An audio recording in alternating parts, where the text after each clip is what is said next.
yang menjadi pemikiran di kalangan para sahabat, adanya hubungan antara keduanya. Pada saat itu tidak sama seperti kita yang ilmu pengetahuan begitu terbuka, bisa kita lihat, bisa kita ketahui sebab-sebab fenomena seperti itu. Pada saat itu fenomena gerhana suatu yang sangat jarang, dan menghubungkan antara kedua hal tersebut adalah suatu yang sangat mungkin. Dan Nabi SAW mengingatkan kepada para sahabat, Inna syamsa wal qamara ayatani min ayatillah. Sesungguhnya matahari dan bulan itu adalah dua tanda-tanda kekuasaan Allah Subhanahu wa taala. La yankhasifani, tidaklah keduanya mengalami gerhana limauti ahadin, karena kematian seseorang, tidak juga karena kehidupan, wala li hayati, bukan karena seseorang hidup kemudian seorang mati terjadi gerhana. Wa idza ra'aitum dzalik, kalau kalian melihat fenomena itu, kata Nabi SAW, kalau melihat fenomena gerhana itu terjadi, apakah gerhana matahari atau gerhana bulan, maka Nabi Allah, berdoalah kepada Allah, wa kabbirhu, bertakbir kepadanya, wa sallu, dan salatlah, wa tasaddaqu, dan bersedekahlah. Maka inilah yang Nabi SAW arahkan, betapa Islam ini memperhatikan ayat-ayat Allah Subhanahu wa taala untuk menguatkan keimanan kita kepadanya, untuk menguatkan keimanan kita akan kebesaran Allah Subhanahu wa taala, bahwa semua ini adalah tanda-tanda kekuasaan Allah Subhanahu wa taala yang di luar daripada kemampuan manusia untuk mengaturnya. Dan demikian pula kehidupan kita. Kita ini adalah manusia yang Allah Subhanahu wa taala mengatur kehidupan kita. Allah Subhanahu wa taala mewajibkan kita beribadah kepadanya. Allah Subhanahu wa taala berfirman tentang fenomena pergantian siang dan malam. Kata Allah Subhanahu wa taala, min ayatihi al-lail wan nahar wasyamsu wal qamar. Dan di antara tanda-tanda kekuasaan Allah Subhanahu wa taala yang kita lihat langsung, apa itu siang dan malam, matahari dan bulan? La tasjudu lisyamsi wal qamar, la tasjudu lisyamsi wala lil qamar, wasjudu lillah alladzi khalaqahunna. Jangan kalian menyembah kepada bulan, jangan menyembah kepada matahari. Inilah dua fenomena besar ya dalam kehidupan manusia, adanya bulan dan matahari di zaman itu yang mungkin belum terjangkau oleh penjelasan sains ya, tapi dia menjadi sesuatu yang nampak besar ya dalam kehidupan manusia. Maka banyak manusia yang menyembah kepadanya karena melihat fenomenanya, melihat kebesarannya. Maka Allah SWT mengatakan, la tasjudu lisyamsi wala lil qamar. Jangan menyembah kepada bulan dan matahari, tapi sembahlah kepada Allah Subhanahu wa taala, menyembahlah kepada Allah Subhanahu wa taala, alladzi khalaqahunna, yang menciptakan keduanya. In kuntum iyyahu ta'budun. Kalau kalian memang sungguh-sungguh untuk beribadah kepada Allah Subhanahu wa taala. Maka demikianlah fenomena ini. Fenomena adalah di antara tanda-tanda kauniyah, di antara tanda-tanda yang Allah tampakkan kepada kita, di samping ayat-ayat kauliyah yang diturunkannya melalui Rasulnya, untuk kita fahami dan kita bisa menghubungkan antara keduanya, sehingga kita bisa menjadi orang-orang yang ulul albab. Kata Allah Subhanahu wa taala, inna fi khalqis samawati wal ard wa ikhtilafil laili wan nahari la ayatin li ulil albab. Sesungguhnya pada penciptaan langit dan bumi, inna fi khalqis samawati wal ard wa ikhtilafil laili wan nahar, dan pergantian siang dan malam, la ayatin li ulil albab, ada tanda-tanda kebesaran Allah Subhanahu wa taala bagi orang-orang yang berfikir. Bagaimana keadaan mereka? Alladzina yadhkurullaha qiyaman wa qu'udan wa la junubihim. Kata Allah Subhanahu wa taala, mereka yang mengingat kepada Allah, berzikir kepada Allah Subhanahu wa taala ketika mereka berdiri, dalam keadaan duduk dan dalam keadaan berbaring. Wa yatafakkaruna fi khalqis samawati wal ard. Dan mereka memikirkan, mereka menghubungkan zikir mereka dengan tanda-tanda kekuasaan Allah Subhanahu wa taala. Rabbana ma khalaqta hadza batila. Dan kesimpulan mereka mengatakan, ya Allah, tidak ada sesuatu yang Kau ciptakan sia-sia, apapun itu. Dalam kehidupan ini tidak ada yang Allah ciptakan sia-sia. Pada diri kita tidak ada yang Allah ciptakan sia-sia. Pada keadaan kita, pada takdir yang Allah Subhanahu wa taala tetapkan pada diri kita, tidak ada yang sia-sia. Semuanya adalah sesuatu yang patut untuk kita bersyukur kepada Allah Subhanahu wa taala apapun keadaannya. Ketika kita tertimpa musibah, maka dia adalah salah satu jalan bagi kita mendekatkan diri kepada Allah dengan bersabar. Dan untuk kita merasa takut kepada Allah Subhanahu wa taala sepanjang waktu. Kenapa kita tidak takut kepada Allah Subhanahu wa taala? Sementara Allah Subhanahu wa taala mengingatkan kita untuk takut kepadanya. Kata Allah Subhanahu wa taala, "Wa yuhadzirukumullahu nafsah." Allah mengingatkan kalian tentang dirinya untuk kalian takut kepadanya. Allah Subhanahu wa taala mengabarkan kepada kita bagaimana umat-umat terdahulu telah dihancurkan karena mereka durhaka kepada Allah Subhanahu wa taala. Bahwa Allah Subhanahu wa taala telah mengingatkan tidak akan dahsyatnya hari kiamat. Allah mengingatkan kita tentang dahsyatnya api neraka yang Allah Subhanahu wa taala siapkan bagi orang-orang yang durhaka kepada Allah Subhanahu wa taala. Bagaimana kita tidak takut kepada Allah sementara kehidupan kita adalah kehidupan yang singkat, kehidupan yang akan berakhir, kehidupan yang telah kita lihat sebelumnya. Generasi-generasi itu berlalu, satu persatu orang-orang mendahului kita. Ya. Mengapa kita tidak takut kepada Allah? Sementara Allah Subhanahu wa taala mengingatkan kita untuk tidak merasa aman. Untuk tidak merasa aman sehingga kita bebas untuk melakukan apa yang kita inginkan dari memuaskan hawa nafsu kita. Kata Allah Subhanahu wa taala, "Amintum man fis samai ay yakhsifa bikumul ard fa idza hiya tamur." Apa kalian merasa aman dari Allah yang ada di langit? Dia menggoncangkan bumi sehingga kalian terlempar bersamanya. "Amintum man fis samai ay yursil alaikum hasiba." Apakah kalian merasa aman dari Allah yang ada di langit? Kelak ketika dia mendatangkan kepada kalian badai dari batu. Bukankah kita melihat fenomena itu? Kita melihat fenomena bagaimana Allah Subhanahu wa taala menjadikan bagi kita bencana-bencana yang kita lewati dalam kehidupan kita. Gempa bumi, banjir, ini semua adalah fenomena-fenomena yang hendaknya kita merasa takut kepada Allah Subhanahu wa taala akan datangnya hal yang sama karena kedurhakaan kita kepada Allah Subhanahu wa taala. Karena di antara hikmah dari musibah-musibah tersebut adalah untuk mengembalikan kita kepada Allah Subhanahu wa taala. Kata Allah Subhanahu wa taala, "Wa lanudhiqannahum minal adzabil adna dunal adzabil akbar la'allahum yarji'un." Kami timpakan kepada mereka musibah di dunia ini yang lebih rendah, yang lebih kecil daripada musibah yang akan datang di akhirat nanti agar mereka kembali. Ini hikmahnya, hikmah. Ya, maka di antara hal yang menjadi bahan introspeksi kita dari musibah-musibah yang ada ini adalah apa yang salah pada diri kita. Apakah kita kurang merasa takut kepada Allah Subhanahu wa taala? Apakah kurang apa-apa yang menjadi tanda-tanda kekuasaan Allah ini untuk menggerakkan hati kita merasa takut kepadanya? Mengapa kita merasa besar, merasa sombong ya?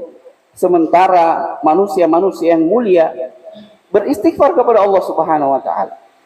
Mengapa kita merasa besar dengan diri kita? Mengapa kita merasa tidak aman? Mengapa kita merasa aman dengan dosa-dosa kita? Sementara orang-orang yang lebih mulia daripada kita telah menunjukkan dirinya lemah di hadapan Allah, beristighfar kepada Allah Subhanahu wa taala.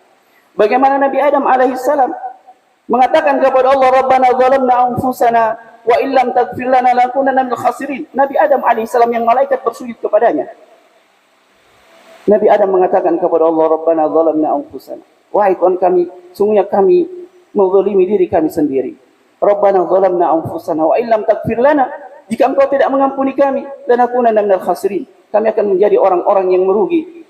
Maka siapa kita? Siapa kita yang merasa tidak perlu beristighfar kepada Allah? Siapa kita? Sehingga kita merasa diri kita ini besar dan bebas untuk tidak beribadah kepada Allah di dunia ini. Maka kembalilah kita, bertobatlah kita dari kebesaran diri kita itu, dari kita merasa bebas dengan hawa nafsu kita, dari kita merasa bebas untuk tidak beribadah kepada Allah dengan sebaik-baiknya. Bahkan Nabi SAW beristighfar kepada Allah Subhanahu wa taala 70 kali dalam sehari. Maka siapa kita? Siapa kita yang merasa diri kita ini tidak perlu beristighfar? Siapa diri kita yang merasa diri kita ini bahwa kita ini adalah orang yang tidak perlu memperbanyak ibadah-ibadah kita kepada Allah Subhanahu wa taala? Siapa kita yang kita ini merasa bahwa kita tidak perlu untuk mengingat kebesaran Allah Subhanahu wa taala dengan berbagai fenomena yang Allah Subhanahu wa taala tampakkan kepada kita? Ya.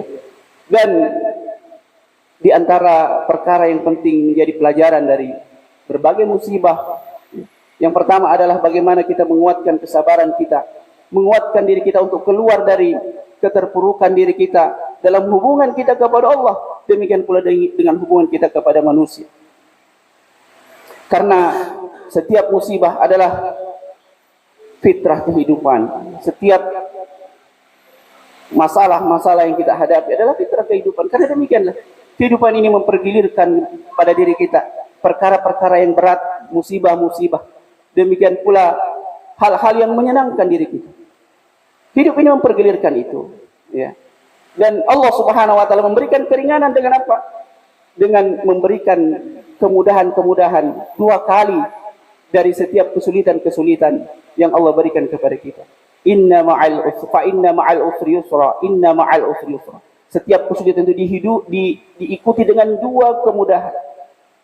Dan kata Nabi SAW atau kata para ulama, tidaklah datang satu kesulitan kecuali kemudahan itu akan mengikut kepadanya, bahkan kalau dia masuk ke dalam lubang yang sempit sekalipun. Maka ketika kita tertimpa musibah, ketika ada hal-hal yang berat kita hadapi, ingatlah bahwa akan datang masa di mana kita akan keluar dari musibah itu. Kita akan keluar dari masalah itu. 2 kali lamanya daripada masalah itu kita jalani. Dan setiap persoalan dan masalah yang kita hadapi, itu adalah jalan untuk kita menambah derajat kedudukan kita di hadapan Allah Subhanahu wa taala. Mungkin kita tidak banyak melakukan ibadah-ibadah yang sunnah. Mungkin kualitas ibadah kita kurang sehingga Allah melihat kita diangkat derajatnya, ya, dengan kesabaran kita menghadapi musibah-musibah itu.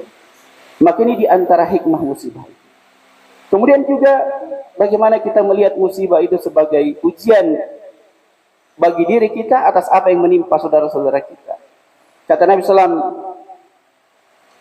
masalul mu'minina fi tawadihim wa tarahumihim wa ta'atufihim masalul jasad. Perumpamaan orang-orang beriman itu terhadap, ya, saudaranya dalam kasih sayangnya, dalam rasa cintanya dan kelemah lembutannya, seperti satu jasad, seperti satu tubuh. Idza staqa minhu udwun, kalau ada di antaranya yang merasakan sakit, tada sairul jasad bisaril hum. Kalau ada di antaranya yang sakit, merasa sakit, maka seluruh jasad itu akan merasakan sakit. Dengan apa? Dengan apa? Dengan demam, ya, dengan panasnya badan. Kalau kita mengalami sakit di satu bagian tubuh kita, maka semua bagian tubuh itu merasakan demamnya. Atau dia tidak bisa tidur, tidak bisa beristirahat. Maka inilah gambaran perumpamaan yang Nabi SAW gambarkan di antara orang-orang beriman. Musibah menimpa kita, kesulitan-kesulitan menimpa kita atau menimpa saudara kita, itu sebenarnya bukan hanya menjadi ujian bagi kita atau menjadi ujian bagi saudara kita, tapi menjadi ujian bagi semuanya. Ya, menjadi ujian apa? Untuk mengintrospeksi keimanannya, untuk merefleksikan keimanannya. Kalau kita merasakan bagian dari saudara-saudara kita mengalami musibah, kemudian kita juga tergerak untuk merasakan itu, maka itulah di antara indikator keimanan yang kuat. Kalau tidak, maka perlu kita menguatkan lagi keimanan kita dari sisi itu. Maka fenomena-fenomena alam ini adalah sesuatu yang seharusnya semakin menguatkan keimanan kita. Momentum untuk kita berintrospeksi, momentum untuk kita, sebagaimana kata Nabi SAW, fad'ullaha wa kabbirhu wa sallu wa tasaddaqu. Kata Nabi SAW, berdoalah kepada Allah. Ya. Melihat fenomena-fenomena seperti ini, berdoalah kepada Allah, beristighfarlah kepada Allah, bertakbirlah, memuji kebesarannya, Allahu Akbar, dan sholatlah, kemudian bersedekahlah. Inilah wasiat Nabi SAW berkaitan dengan fenomena ini.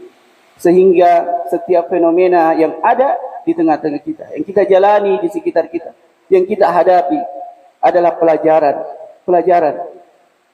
untuk meningkatkan kapasitas kemampuan kita, kapasitas keimanan kita, kapasitas pengalaman kita, yang akan kita tinggalkan untuk generasi-generasi kita.